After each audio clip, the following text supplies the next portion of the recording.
I need a better intro. Eric freaking Murphy, how you doing, man? Can you hear me? Can't hear you, brother. What? Are you messing with me right now? Do you want me to hop out and hop back in? Hello, can you hear me? Can you hear me now? 5, 6. Hello, can you hear me now? Yeah, gotcha. What was that? Oh, that was a terrible intro. Hang on. I gotta redo that. Let's redo it.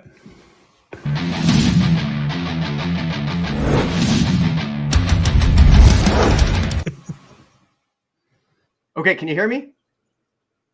Can you hear me? Oh, come on! All right, what about now? Got you. I got you. Okay, I'm not redoing it Hello? a third time. Can you hear me? Did the connection break down? Oh, what happened? Right, people in the audience, can you hear me? Yes or no? Oh, no. Check 1 2. Check 1 2. This is the word. Okay, I got it on my mic. My mic looks like I'm working. All right, audience members, can you hear me? Okay, V can hear us both, but we can't hear each other. All right. Here, let me try exiting. I'll come right back.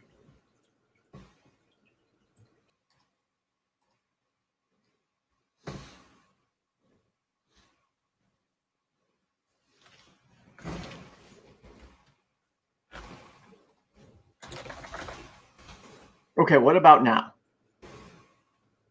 Eric? Well, this is the worst thing ever.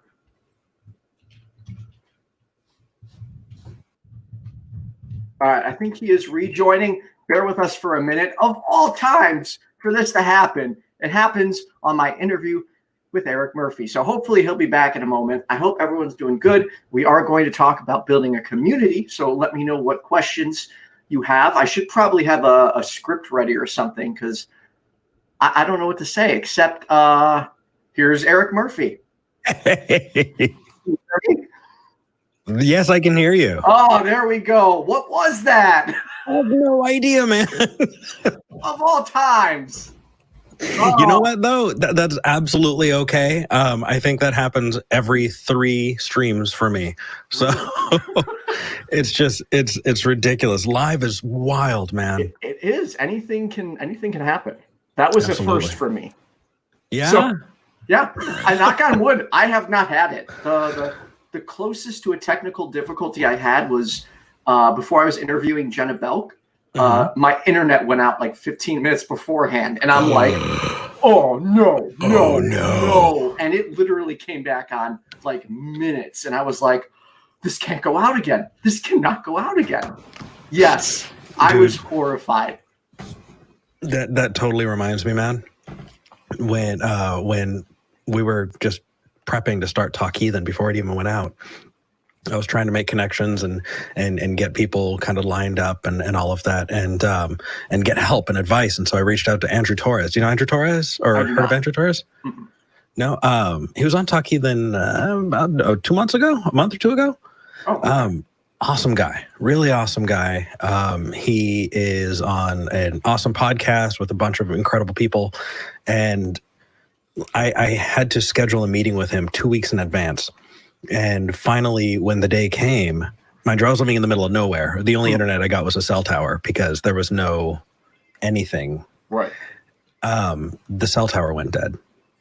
And so I had to climb up on top of the house and then climb up the chimney so I could sit up on top of the house so that I could get signal from the next town over. And he was like, hey, Eric, yeah, how's it going? And I'm like, it's going all right. It's going decent. Yeah, I'm just up on the roof. Trying not to fall down. No. So I feel you, man. But anyway. So yeah, we should start from the beginning. Hey. Hi. Introduce yourself. Where can people find you? everywhere. My name's Eric Murphy. People probably know me from Talk Heathen, which is an Atheist Community of Austin show. It's the younger sister show of the Atheist Experience. People call in and want to talk about what they believe and why. I also have a private YouTube channel, youtube.com/Eric D. Murphy. I've started a new series called Murphy's Law, where we actually review those calls, because if it can go wrong, just like when this started today, it will. And it's not about preventing, stuff like that. It's about what you do when that happens, right? I also have a podcast that's on the back shelf until I get Murphy's Law all sorted out and going, and that's called The Atheist Podcast. Ooh. Because nobody else had that name when I checked. Really? Nobody has The Atheist Podcast. It was amazing. I remember I was talking to No Illusions, and he was just like, The Atheist Podcast, really? And I was like, yeah. He said, he was like, we went with the scathing atheist. We didn't even check to see if we just figured it was, yeah. Yeah, I got the atheistpodcast.com, atheistpodcast.com. Just to redirect. So, yeah. Let's see, what else? I'm in a super hush-hush thing that's in the works that I can't talk about yet, but it's another project that's going to be coming out. You can't do that. Sorry, bro. You can't do that. Sorry, man. Weekdays, actually, I've been Monday through Friday from 12 to 1 Central. I've been on Facebook just streaming so everybody can kind of spend their lunchtime together and we can all touch base. And it's been really nice. It's been really nice. So it's fun. All over the place, brother. Yeah, you are definitely keeping busy. And I Twitch stream on Saturdays. How do you find time for all of this? I don't have a life. Okay, I guess that answers it. I get that. Well, this became my life. This became my everything, and I put everything into it. I put everything into the movement, and there are times when it's bit me in the butt. And there are times that I can look at this and go, you know what? I'm truly proud and feel like I've got a purpose that I'm happy with and that I'm achieving on, and so that it keeps me going for sure. That's a good feeling. Oh, dude, it really is. It is. So it is. Before we get to building a community, I just want to articulate some of my excitement here. So. For those that don't know, 3 months ago, I called in to Talk Heathen. And the first words out of my mouth when Eric Murphy answered were, dude! Like, I was so... And Eric's face was like hey. Wow. And little did I know that 3 months later, I'd be talking to you on my stream. So this is actually pretty cool. I am so happy to see the work that you've done. I mean, holy crap, man. I know I was saying this before the stream, but I'm going to say it on the stream, and that is people have noticed your hustle. And it is getting around, and I'm happy to see it. And I've got to give you props. That's a very pretty background you got there. Where do you think that background came from? You know what? I don't know, but I like it. It's a good style choice. It is. I took it from you, or from the interview with V, or from your studio. Though I was like, actually, that's a good idea. That will save me some time. So, absolutely. Yeah, I'm glad, man. I mean, so here's what we do. What we got to do is just make everybody think that we're in the same studio. That's a good idea. We'll just stack everybody on top and have them all use the same background. If we do it right, I can hand you stuff. I could be like, hey, Eric, and then you can reach over other way. And then grab it off. Yep. That would be pretty awesome. That would be pretty awesome, man. We wouldn't piss people off about social distancing at all. No, that's true. Oh, gosh. So I guess we should get to the important stuff, maybe. So okay. No, I'm kidding. So starting with building a community, why do you think building a community is important within atheism? Sure. Well, I think to start there, it needs a little bit of a preface. Sure. And the preface there is there are a lot of people who come out of religion just fired up, upset, angry. There's a reason there's a stereotype of the angry atheist, because a lot of people feel like they've been lied to their whole lives. Right. And so for some, there's a visceral reaction to everything that they related with church. And so there's this kind of group of people who are very anti-Christmas. Right. Anti-Christmas? Anti-Christmas. Oh, yeah. But it's Christmas. Yeah. I had a pretty good talk with somebody at SciCon about that. But yeah, so there's this anti-Christmas group. Why? Because they were raised in a way that strictly tied Christmas to Christianity. Okay. And they couldn't pull that apart without it feeling rough. I know for myself, I can't listen to gospel music. I just can't. But... It just, there's just this twinge and memories, and it's not like you can't sing the songs. You know, you can. It just feels yucky. And so you get this group of atheists together. And they start going, oh, well, these atheists are creating their own atheist church. I don't like that. That sounds very churchy. Atheist church. Right. The ACA has gotten that quite a bit. Oh, yeah. It's an accusation that is pretty old. But it's not a church. No, it's not.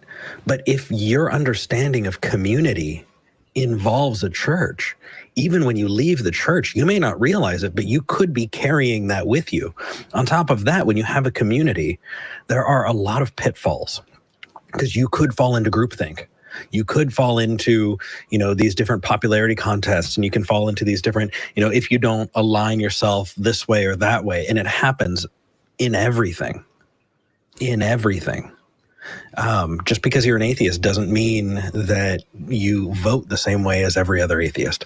That's true. Right? I'm looking at one of my patrons right now. She votes the polar opposite of me. Right.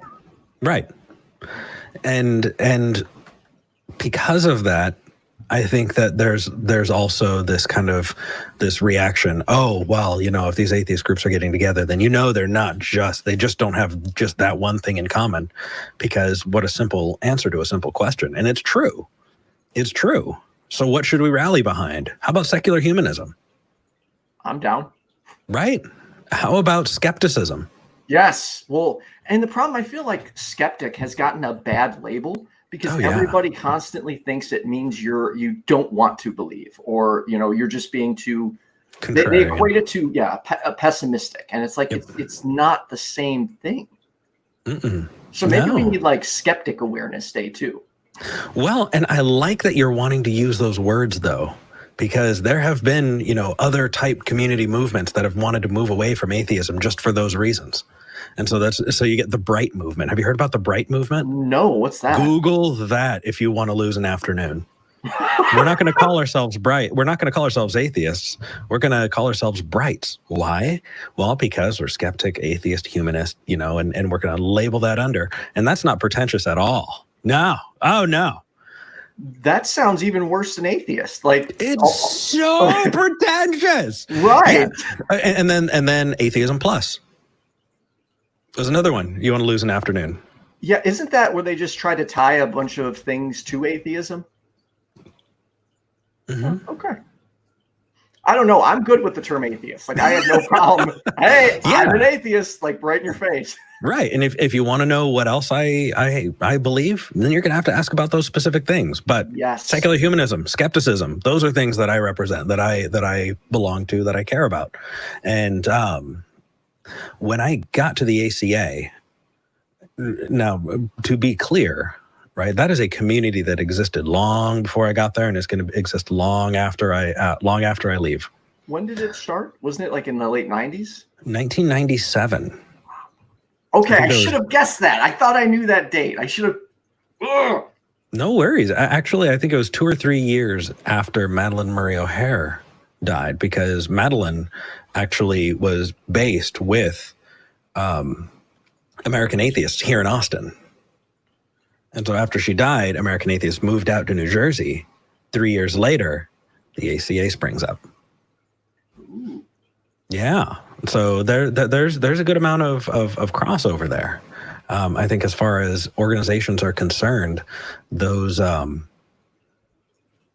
two, American Atheists and the ACA, have similar roots.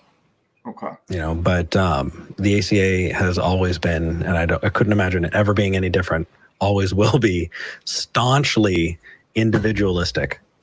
And so, while they're happy to support and partner, they're always going to be their own, for sure. Well, that's probably smart. At least this. Never mind. No comment. No worries. When you hear the term sunshine atheism, what do you think of? Atheism plus and brights. Okay, I thought. Sorry, Puck. Sunshine atheism won't work. I'm sorry, man. He calls it rainbow barf atheism too. Sorry, he calls what I do rainbow barf atheism. Well, I mean, so here's the thing. If you were to go back 10 years and ask someone off the street to draw an atheist, they'd likely draw a Matt. That's true. It's what a lot of people still have in mind when they think of atheist. All right, he's done an amazing job for the community when it comes to absolutely being upfront. Now, though, it's time we add more faces. It's time we add more people, and it's time that we make the atheist your neighbor. Yes. Okay, we're on the same page there, and that's why people often will ask me, like, why do you have to constantly talk about atheism?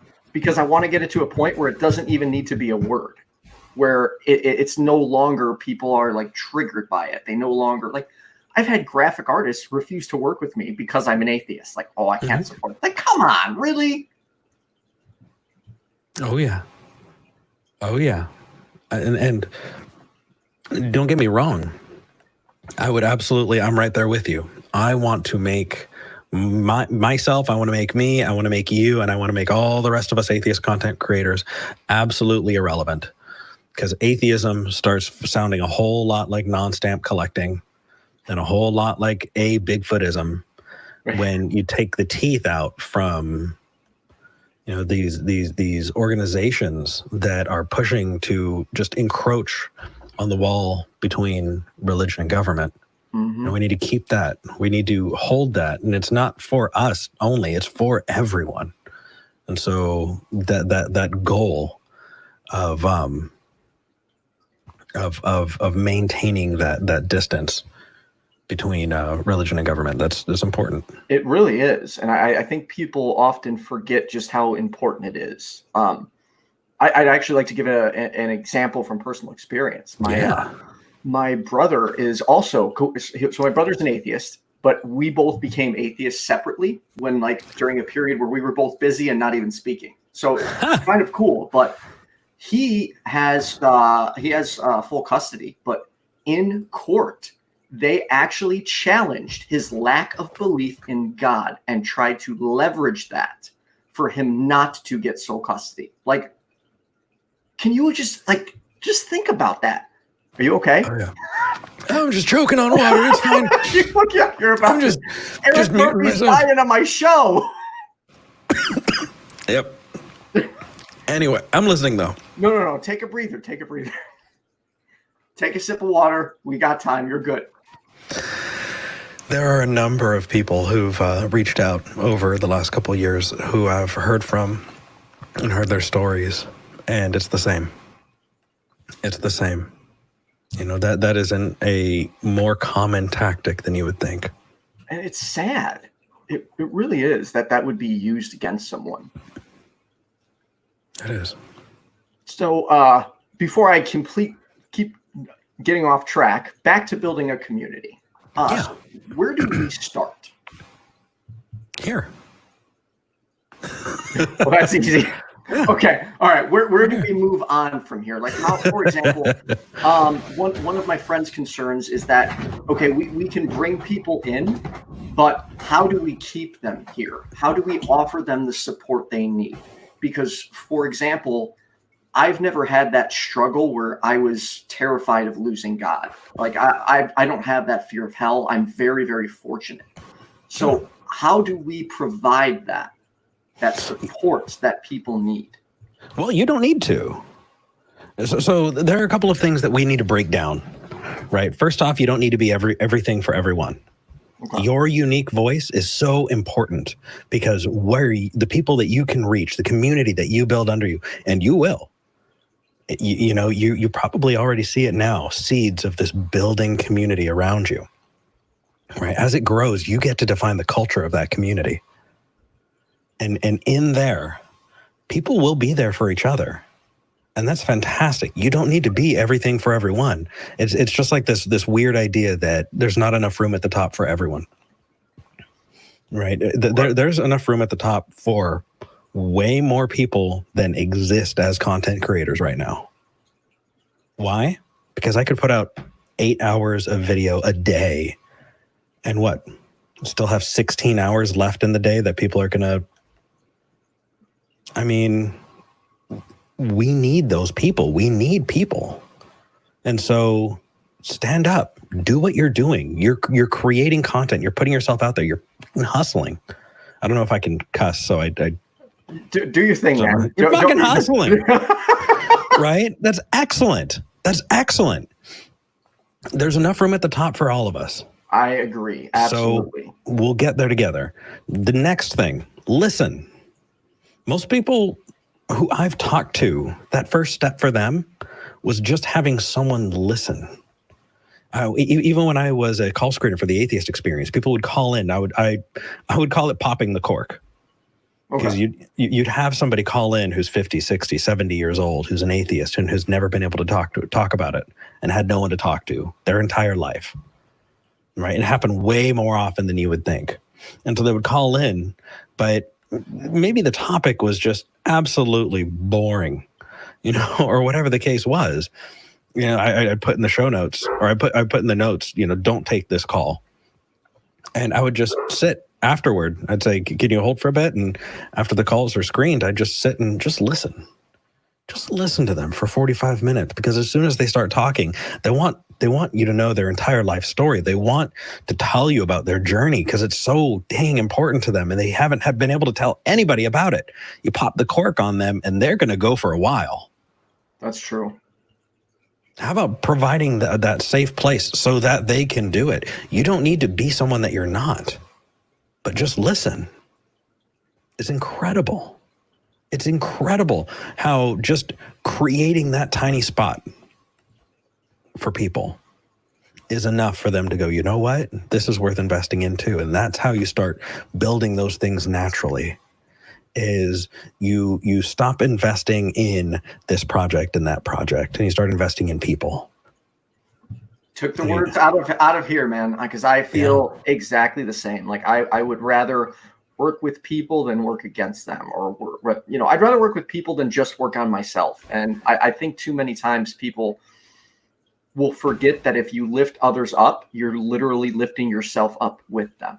And I wish people would consider that more often. Absolutely. Now, that said, don't do what I did. I tied my identity to it. I tied who I am as a person and how I felt about myself as a person to it. And so every choppy wave felt like a stab in the gut. Can you expand on that? Like when you say you felt it too much, like do you mean you were talking to too many people? You were too heavily invested? It means that I was so heavily invested that I had no connection with people outside of the movement. I stopped my hobbies. I stopped listening to music. I stopped watching movies or watching TV shows, watching Netflix, whatever. I just stopped playing video games. Hold on to those things that make you unique, and have things outside of this that you can continue to do, because that'll save you in the long run. That said, you don't have to it's striking that line, self-care. And the only reason I'm saying that is because, man, you just make me think so much of when I was, just running at a mile a minute. and it's awesome. Just remember it's a marathon. It's not a sprint. Right. We got a long way to go. And if you got this hustle, if you've got this vision, if you've got it, then dude, you owe it to everybody to make sure that in 10 years' time, you're still going to be here, and take steps to make sure that you're still doing that. Well, I'm going to make you a promise right now, Eric, and you don't know me, so obviously you have no reason to take my word for this, but I don't, obviously it's easy to say I don't plan on stopping, but I won't stop. Like, when I have a goal, I don't stop till I've achieved it. And when I do something I love, I don't stop doing it. And good. It's infectious, isn't it? It is. And it's more than just atheism. It's about connecting with people and wanting to work together. Like, to me, I want to prove more than anything that you can bring people up with you, rather than just, like, there are so many things wrong with this country, and I want to shine a light on them as best as I can. Good. See, that's fantastic, because I'm not doing that. Nope. I'll have a heart attack in the next 5 years. I know me. I'll stick to collars. I'll stick to the philosophy stuff, but I know me. I get too angry. Really? Oh, dude, I went down that path, and it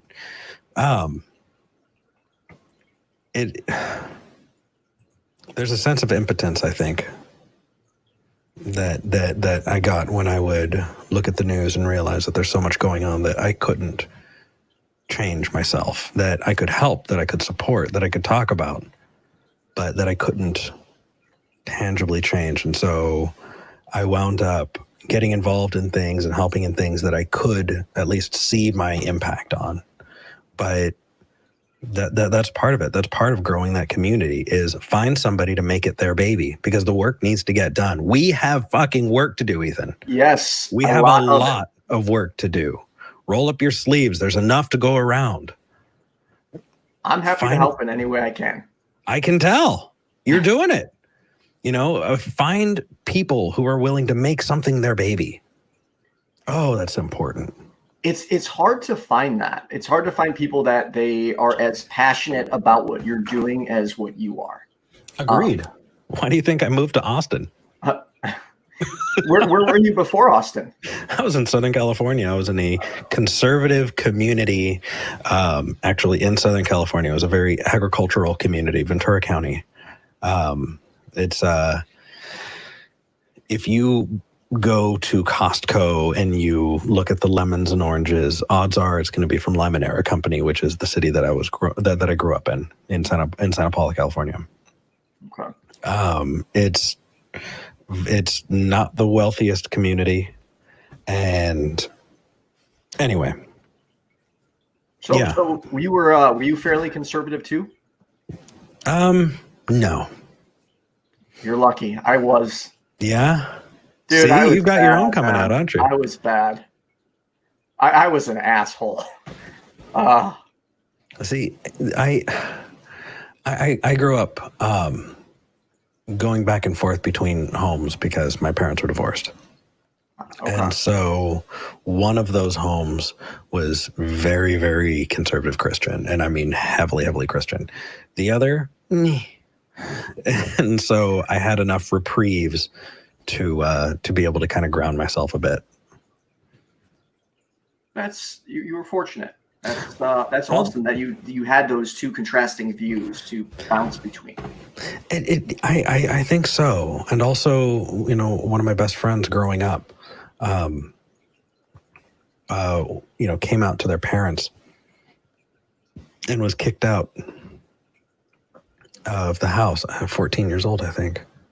How do you kick a child out? Like, they got brought into an incredibly loving home that I adore the people, and they are amazing, but seeing somebody that you really care about go through, and experience all of the hardship that comes with the bigotry related to, LGBTQIA, plus ableist, plus, just stuff that I think that helped soften a lot of my viewpoints as I was kind of entering those formative years. Man. Yeah. Do you think it's possible to build a community where it's not just atheists, where it really is other people, Christians, Muslims, people who all just have a similar vested interest in having a good conversation and bringing people together? Or do you think it is limited to it just being a bunch of atheists?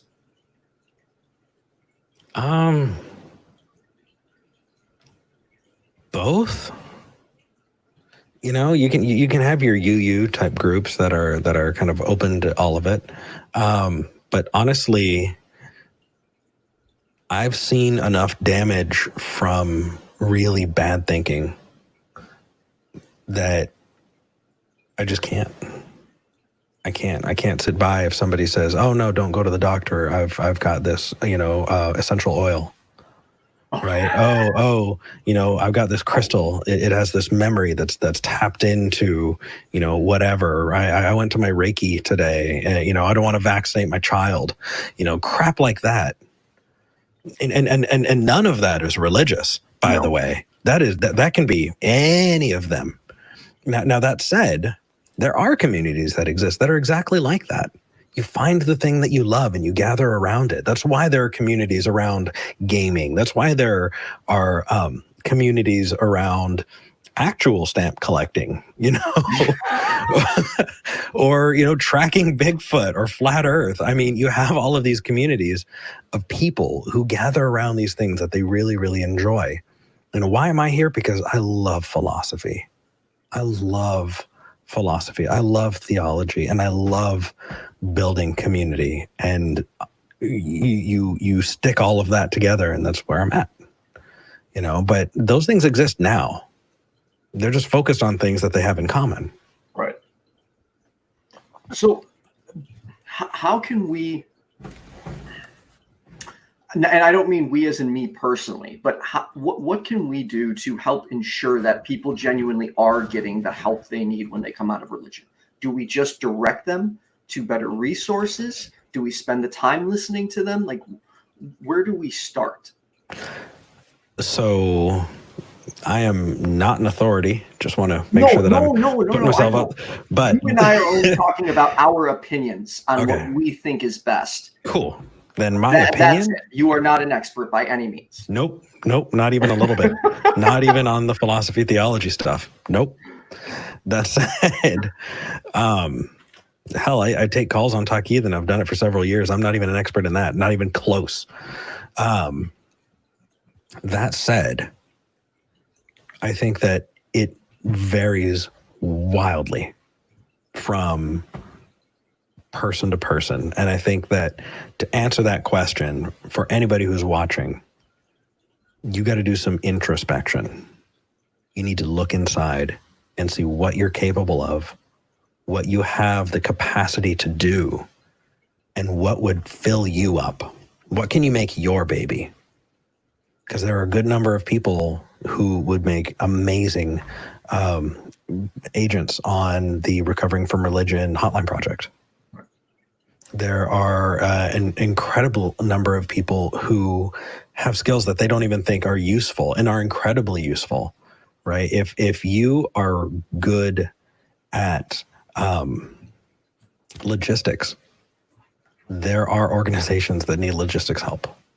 If you are good at programming, there are atheist groups that need help with their websites or with, apps or whatever, right? If you want to donate, a little bit, you don't really have the time, cool. There are a number of great organizations that, we can funnel that to. There's no reason to reinvent the wheel. Right. You just need to see where you can fit in. And if you don't know, then I think, Ethan, it's on us, man. That's on us to give them options, to say, hey, here are the different options. Here's something that you can do. Here's what might appeal to your personality or might this might be what fills you up. You don't even have to be people facing at all, right? Let's say you're an introvert and you just really, there are so many people who have been incredibly helpful, both, on the large scale and just in my personal life, people who've been like, hey, Eric, you know what? I can't really make myself available to 500 people, but I can make myself available to you. Wow. That's been huge. Right. That's been huge. There have been so many times that I would not have been able to make it if it weren't for the people supporting me. And at least one of them is in the chat right now. And I bet I can guess who it is, and I'm not going to say the name because said person does not like the spotlight put on said person. Are we talking about the person? Yep. Okay. We are. And that's a perfect example. Don't like the spotlight, right. But you still have something to offer. So cool. And what about other people who, have families and have no time? That's what we're here for. Cool. Let's build that community center. Let's have everybody who has the time make sure that it's there and ready so that you can take your family there. Yes. Right? What if it's so funny because there are so many people who just have a tiny little bit that they have to offer, and they almost seem like they're apologetic about it. Oh, well, I can only sit in and maybe help run a game night once a month. Cool. Do that. Give people a way to come together. A reason, and because that opportunity is now there because of you. It's incredible. You never know how much of an impact you're going to make. No, I can understand that because I will say, like, I at many times feel like just creating content isn't enough. Like I've gotten a lot of messages recently, which is amazing, and it's overwhelming, and it's like I feel bad if I don't reply as fast as possible. Like, I'm like, I have to reply to these people because I don't ever want anyone to think I forgot them. Like, I want people to know I'm gonna be there for them. So you got to cut that cord, my friend. You've got to cut that cord. And I'm speaking from personal experience because I waited, and there are people who would start taking advantage of that and then saying if they commit self-harm, that it was my fault. Oh, yeah. Right. There are a number of people who will take that goodness and they will leech every bit out of you. Don't let it happen. Find those people, get close to the ones that you trust. But when it comes to all of that, you'll get help. Your community building, right? You're building this channel up. And as you do, you're planting the seeds that are coming. You've already named a couple of people before the show, people who are already there.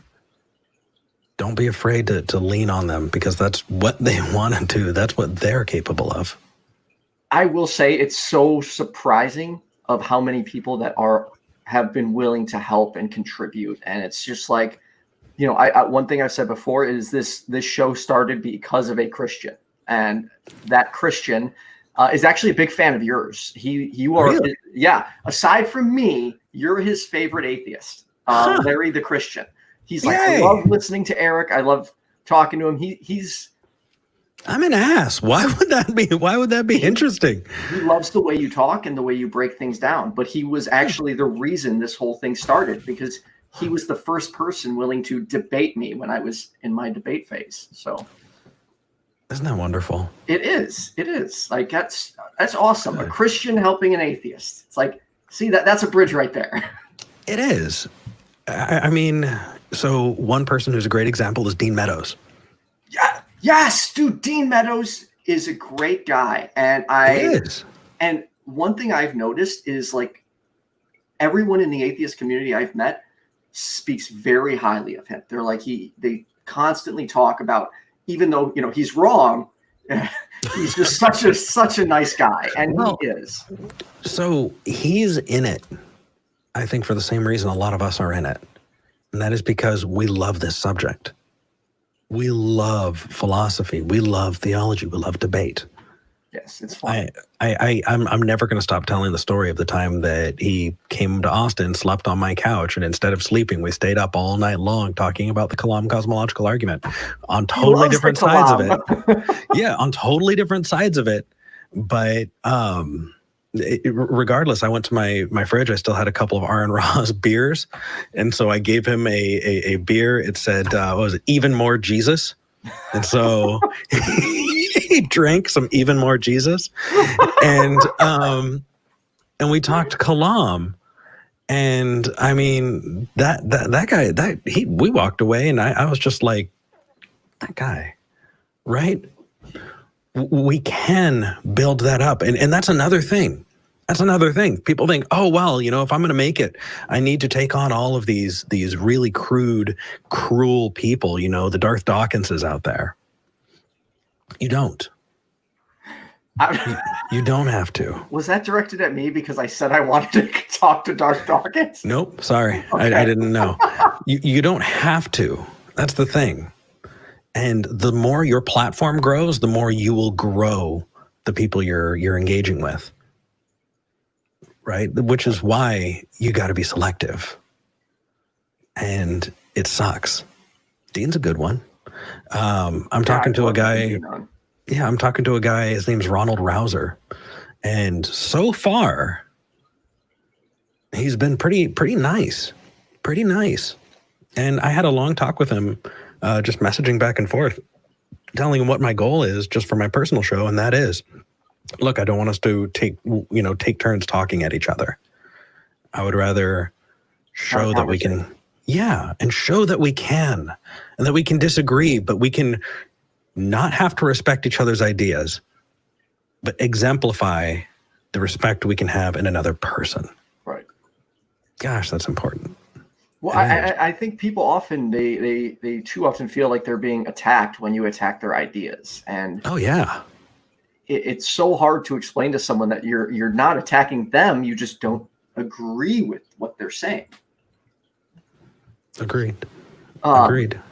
And it's what's interesting is, I actually had a discussion with somebody who fervently said, well, I am my ideas. What am I but my ideas? Every 7 years, all of my cells are replaced, right? That you get the ship of Theseus problem. I am my ideas. No, it's not the case. And it took me until way later that I was able to put a finger on it. Your identity, you are the collection of stories you tell yourself about yourself.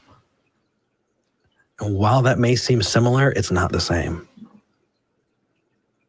And it's yeah.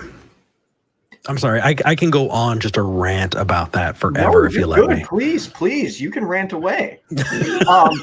Although I do want to take this from the audience, Ricardo. Trina gave me an idea. Eric should start ASMR videos explaining fallacies, giving apologist arguments as examples. You should do that. Have you ever done an ASMR video? I've been told that most of my videos are ASMR videos. Because you have that, I was going to try and do your voice, and I'm not even going to try. But please, could you? It would make me happy. I am so bad at impressions, but you have that, that soft-spoken, relaxing voice. Mm-hmm. Oh, yes. I got to try and do my best Eric Murphy. I put you on the spot, live, and I respect, brother. Respect. I have no shame when it comes to embarrassing myself. I don't care. You're going to do great on YouTube. I upload obnoxious videos of me dancing and falling. So I really, it doesn't bother me. Good. So I totally lost my next question. Oh. It just went right out of my head. Ooh, okay. That's the worst. No, that's okay. That means I can take over. Yes, all right, Ethan. Over. I'm picking up the interview here. Ethan, where do you see yourself in 10 years? Where do you want this to go? How do you want to be perceived? What's your goal here? Well, you're not supposed to be interviewing me. You're supposed to be talking about yourself. Yeah, but you don't know the next question, so I'm going to pick up. Okay. So let me tell you my original goal first, which is no longer my goal. Okay. My original dream was to one, be on Talk Heathen, and two, be on AXP. But now I'm like, that was limiting my goal. Like, that should not be my end game. My end game should be much bigger than that. And creating atheism on a much larger scale. So I don't know specifically where I want the end to be, but I do know I want it to be on a much larger stage where people are openly talking about religion without fighting with each other. Good. Are you going to be in the front? Are you going to be, do you want to be the person who finds the person who's going to be on, on the major news networks when it comes time to talk about religion? Or are you going to be that person? Are you going to be the friend? Are you going to be the mentor? Are you going to be the student? I mean, everywhere along the way, there are people. I mean, look at Jenna, right? Jenna makes an incredible student. She does, because as she's learning, you're learning along with her. She's got eyes wide open and she's ready and she wants to learn, and it makes you just want to sit there with her as she's, gnawing on these ideas. It's incredible. Jenna is so relatable, and I think that is something that we need to push as atheists, is more relatable conversations, because not everyone can. I'm going to use my ex as an example. She watches a lot of my stuff, but when actually. On one of my debates, she's like, oh, I feel like I'm in English class for 45 minutes. Like, to the average person, they don't understand or want to talk about the definition of no. So that's where it's right. You say metaphysics and they just right. And I want to bring the average Joe in. I want them to be able to watch this and relate to it. I don't want them to just, oh, great, it's another atheist talking about this. You know what I mean? Like, I think you want to be the Neil deGrasse Tyson of atheism. That's an awesome goal. I didn't think about it like that. Why not? Be a communicator. That's incredible. Yeah, I'm not I think I'm a good communicator. I don't think I'm the best. Like, I can't. Well, Neil deGrasse Tyson didn't start as the best, man. You got to get there. I have a lot to learn, because I can't break down complex things like you, Jenna, Matt. Like, I'll listen to you guys and I'm like, how are they doing this right now? I don't even know how they're breaking this down. Like, it's. I feel like I have you fooled. Which is interesting. Why do you think you have me fooled? Because I can't help but cringe at every time I try to break something down. I stutter still. I still stutter. You can't, right? It's wild. There are some times that I'll just look right into the camera and just go blank. Just go blank. We're live. To me all the time. We're live. I'm blank now. What do we? It's. But for you to say, oh well, I can't break it down as well as you can. The only difference between you and I is I've been practicing this for 3 years. It's only 3. You look at Matt and you're just like, what a wealth of knowledge. I know. Where does he store it? 15 years. Yeah, but how do you store all that? Like, that's you get used to it. And there are a lot of things that are really, really important that people don't recognize. The difference between amateur and professional. And those things are things that I see you doing that no one is talking about. Right? You're pacing this conversation. You have an eye on the clock and you have an idea of how this how this is going to go. And you have an ear for when it starts to go stale, moving it into the next place. Nobody consciously follows that. But as a host, you get to recognize that pretty quickly. I mean, it's an entire skill set and you're developing it. You just have to practice it. Put yourself out there. If you want to find hell for Eric, it's watching the first 3 episodes of Talk Heathen on repeat. I got to go watch him now. No. I am going to go watch. Yes. No, it's bad. It's really bad. It can't be that bad. Oh, if I could find enough money to bribe Mark to take those off of the internet. In fact, we practiced for months ahead of time, just kind of going onto the AXP Facebook site and other groups and being like, hey, call in at this time. It's not going to go live. We're just practicing. And so people would call in. And when Talk Heathen first started, after about 2 episodes, I looked and all of our practices were getting posted to Talk Heathen. And I called Mark. I was like, Mark, something is happening. You need to fix this. You know, Jamie had a goofy nickname that he was going as. We didn't even call it Talk Heathen. It had different names. The aesthetic was entirely different. And he was like, no, it's content. We need to get it out. I was like, no. I mean, I know it exists out there, and I just hope that it exists in a box until I die. When I die, you can dive in. Go for it.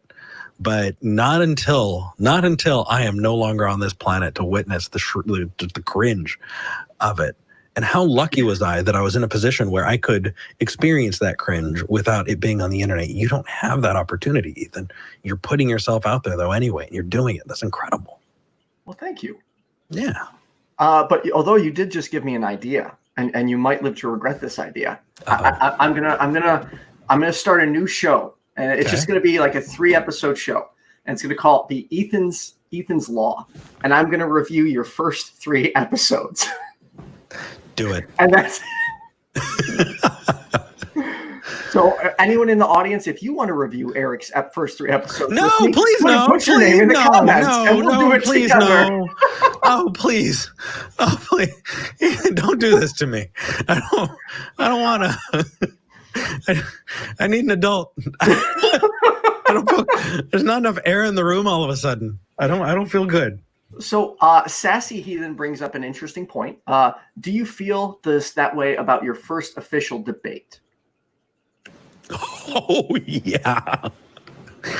Oh yeah, absolutely. I think I did more stammering and gesticulating than I did actually talking about anything. I mean, I think if relevant ideas and facts were calories, that I gave a couple good bites, but it felt like mostly junk food. But that's how I feel about all the stuff I do. I'm really, really mean to me. I haven't yet to find a mean comment about me in the comments that I didn't agree with. So I don't know.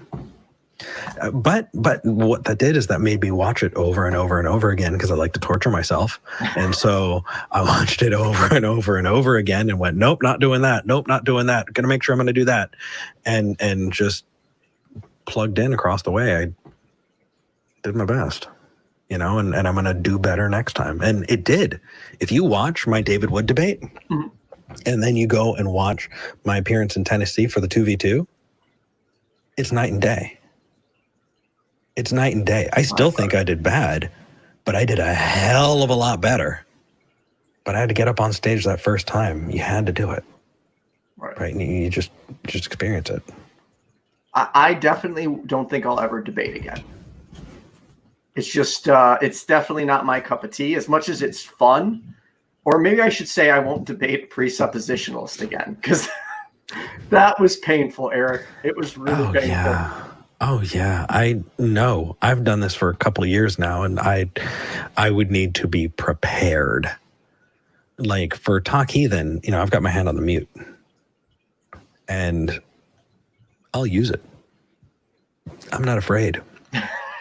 If somebody's being an asshole, I'm not going to let them steal the show. No, they can go on hold. You're good. I've noticed you'll give a lot of leeway, and you'll try several times. Like, all right, I'm going to give you one more chance, and you'll keep going, and you'll try and walk them through it, and then eventually, I mean, you can only do it so many times, but you're very patient. I appreciate that. Thank you. Mm-hmm. I try. I know that if you're pissing people off on both sides, you're probably doing it right. You know, if a precept calls in, and I've had it happen. Darth Watkins, for example, I got so many emails on both sides, people saying, "How dare you let this person take up as much time as they did, and why did you stop it?" And it's just okay. So would you not debate Darth Dawkins again? Or would you not speak to him again? Or would you? I wouldn't debate him. I wouldn't give him the platform. Would I let him call into Talk Heathen? Yes, And there's a reason. And you don't have to be an honest interlocutor to help teach people. Right? If somebody's calling in and the audience can gain something from it, then it's worth it to me. Right. No, I agree. But then again, that's that format. So not everybody has that format, and so that approach isn't appropriate in all settings. Yeah, that's true. I would like to, Trina said, let's see your shirt. Eric, I forgot to tell you this. I wore a new shirt today just for you. I got this one in. Nice. I have a closet full of these colorful shirts. So I'm just growing the collection. So hopefully every day is just a different stream shirt. Rock on, brother. Damn. Okay. See, I've got my dress coat, that I wear, and my button ups and my button downs, and that's about it. I have been meaning to ask you something. Where did the Book of Eric come from? Because it comes up so much on Talk Heathen, but I have never heard the origin story of the Book of Eric. It was just a throwaway line in a call once. Somebody was saying, well, it's true. It's in the book. And so I was trying to reach for a different idea, something to illustrate this point. Now, the Book of Eric. Yep. My book too. Now what? How do we tell the difference? Right.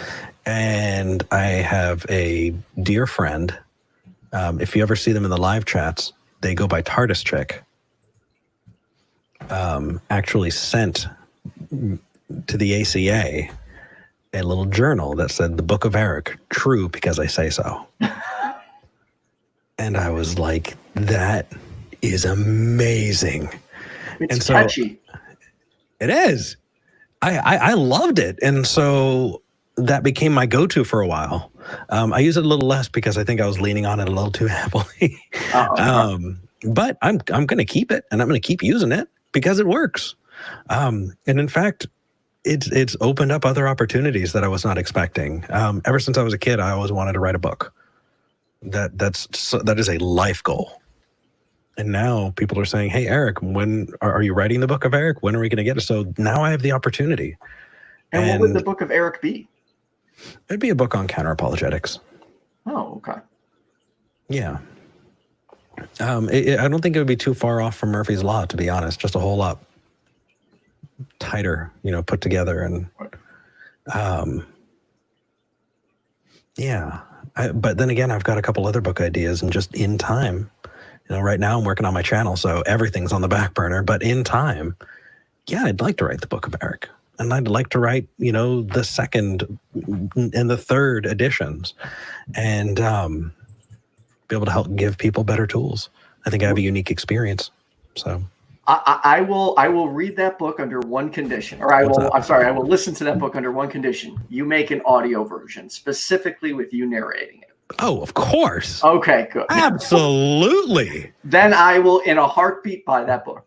Okay. Deal. Actually, the original, before even that book came over from TARDIS Chick, I had this idea of, that Book of Eric thing. Originally, it was going to be a prop. I wanted it to be a prop. And so it would be, yay tall, because it would be for, the camera. Right. And it would have a couple fun little tricks to it. Like the first page would be much larger than the second page. And so the second and third pages, so I could tab over to the pages that I want. And the very first page would be, in the beginning, Eric created the universe. And if nobody says anything, cool, you just move on to the next commandment, or whatever, the next statement. But if they say, no, he didn't, then you turn to page 2 and it'll say, yes, he did. Which would be amazing, because I would love, just for that one moment, it would be worth all of it for that one moment that somebody said, in the beginning, it says Eric created the universe. No, he didn't. Oh, yes, he did. And you just got to be in there smiling with a thumbs up. Right? And then the next page, no you. But it would also have, actual mathematics that you don't have to try and piece out of weird stories that, like the Bible code. No, actual, health stuff. How about owning people as property is bad? I would love that. Simple to me. I would love that in my prop. You know why? Because I would say, well, my book says not to own other people as property. Does yours? It doesn't? Ooh, I don't know. I think mine's better.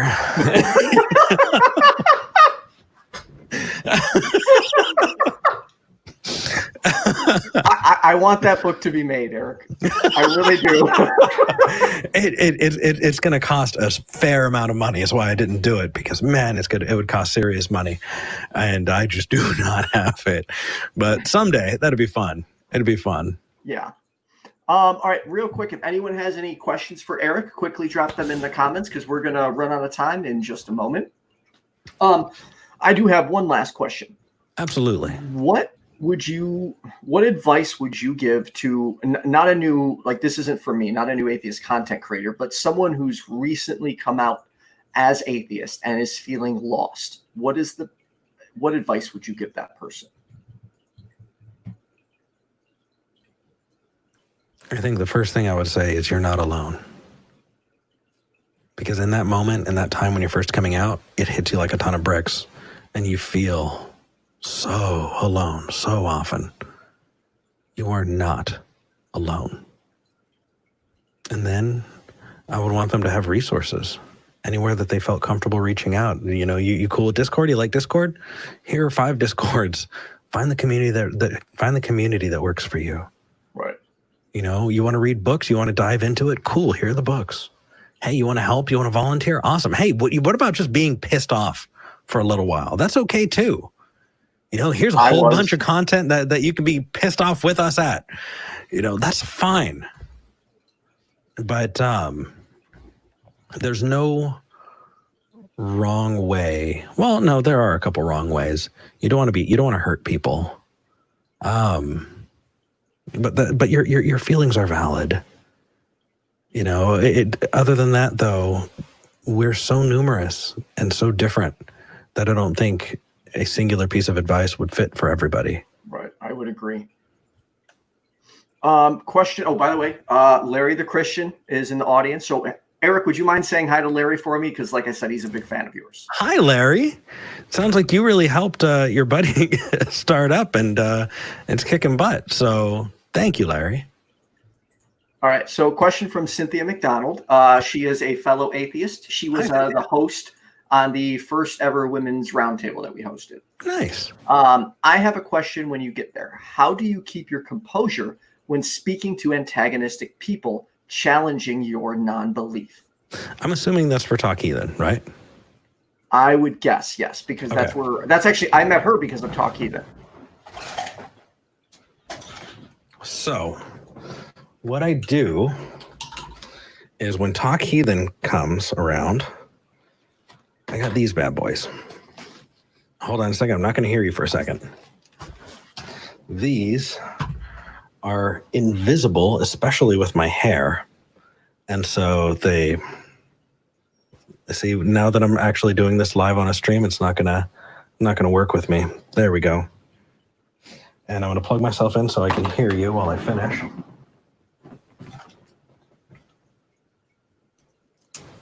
And what I have set up comes from Vern, the Lord of the Levels, and he sends us the final product that's going out to YouTube. Okay.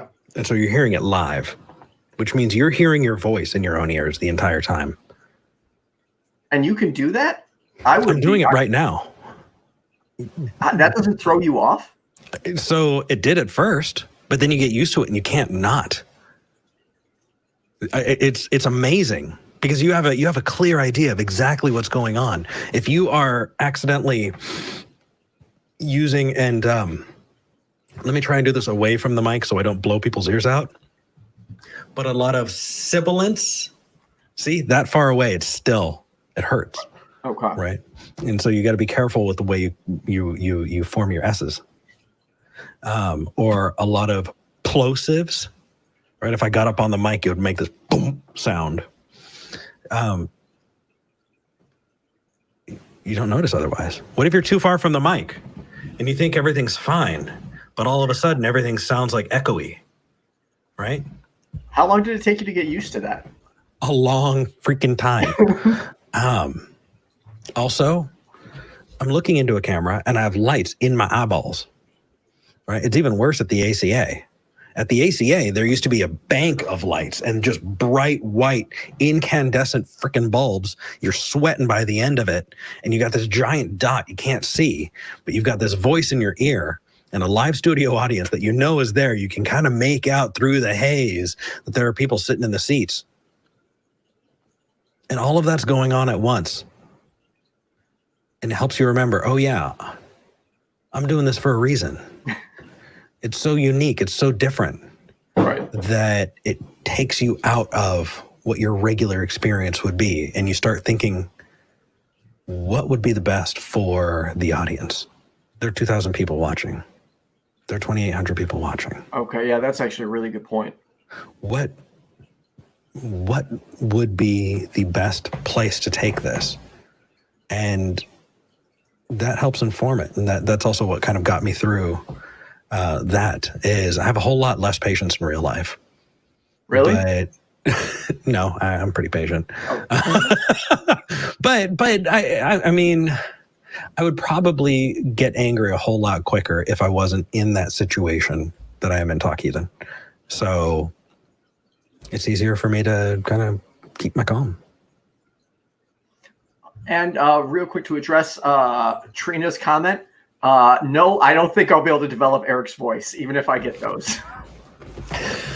Aww. That's I'll, very I'll sweet. work on it, though.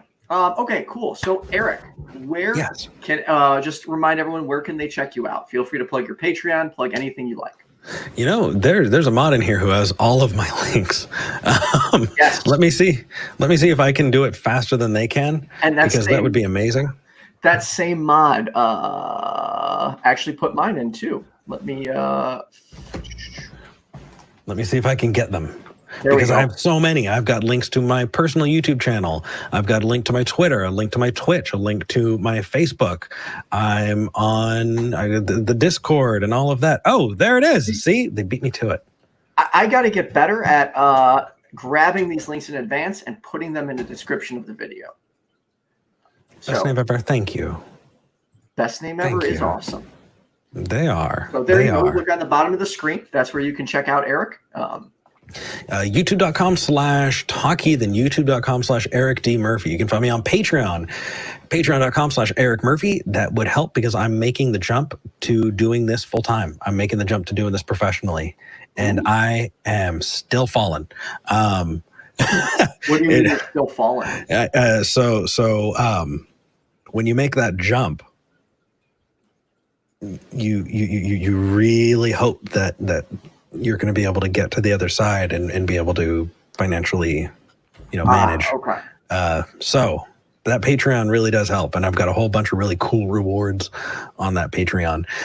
But on Twitter, on Instagram, I've got a thread list where you can buy merch for my podcast. You can buy me a coffee, which is freaking nice. Lots of ways.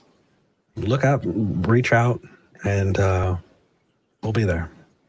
Awesome. And then real quick, I want to thank my patrons, Trina, Deluca, and the PLAZA. They were the first two patrons I ever had, which is crazy to me. And I still can't even picture that, even though it happened, which is awesome. Well, I mean, so you gotta get that foam somehow, man. Yeah. It's nice. It is. It's very nice. Makes me feel so professional. Doesn't it? It's good.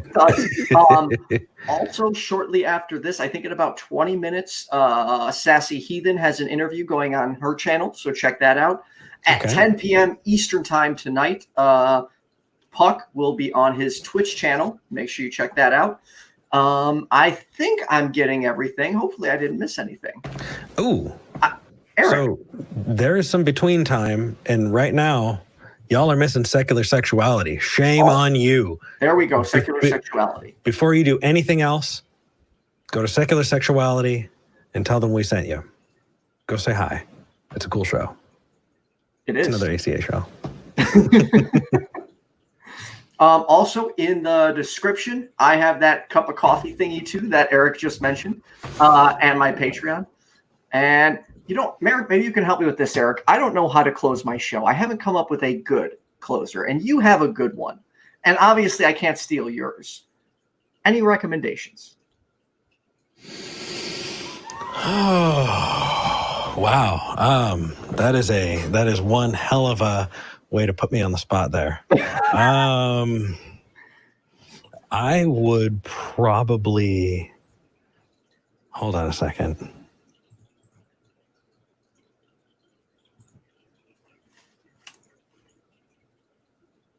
Something along the lines of, I've been and I am your friendly neighborhood atheist.